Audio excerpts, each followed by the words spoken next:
ओम एकचत्वारिंशोऽध्याय।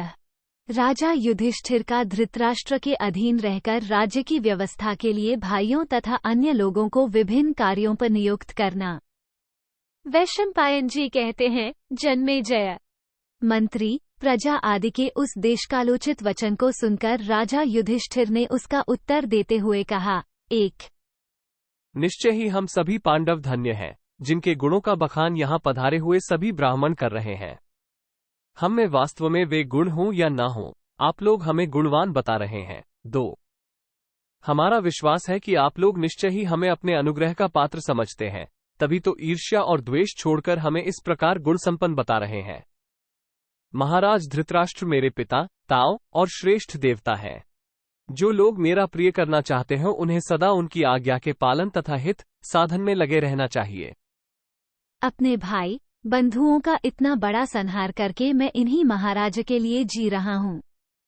मुझे नित्य निरंतर आलस्य छोड़कर इनकी सेवा शुश्रूषा में संलग्न रहना है। 5 यदि आप सब सुहृदों का मुझ पर अनुग्रह हो तो आप लोग महाराज धृतराष्ट्र के प्रति वैसा ही भाव और बर्ताव बनाए रखें जैसा पहले रखते थे। 6 ये ही संपूर्ण के आप लोगों के और मेरे भी स्वामी हैं।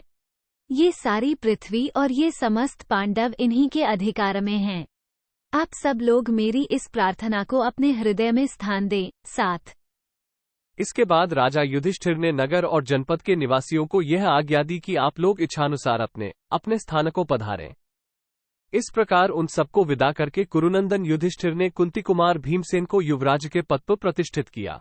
8-9 फिर उन्होंने बड़ी प्रसन्नता के साथ बुद्धिमान विदुर जी को मंत्रणा 1 कर्तव्य निश्चय तथा 2 गुणों के चिंतन के कार्य में नियुक्त किया। 10 1 राज काज के संबंध में गुप्त सलाह देना मंत्रणा है। 2 संधि विग्रह यान आसन द्वैधिभाव तथा समाश्रय ये 6 राजा के नीति संबंधी गुण हैं।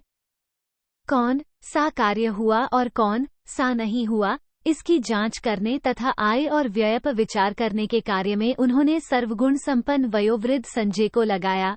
11 सेना की गणना करना, उसे भोजन और वेतन देना तथा उसके काम की देखभाल करना, इन सब कार्यों का भार राजा युधिष्ठिर ने नकुल को सौंप दिया।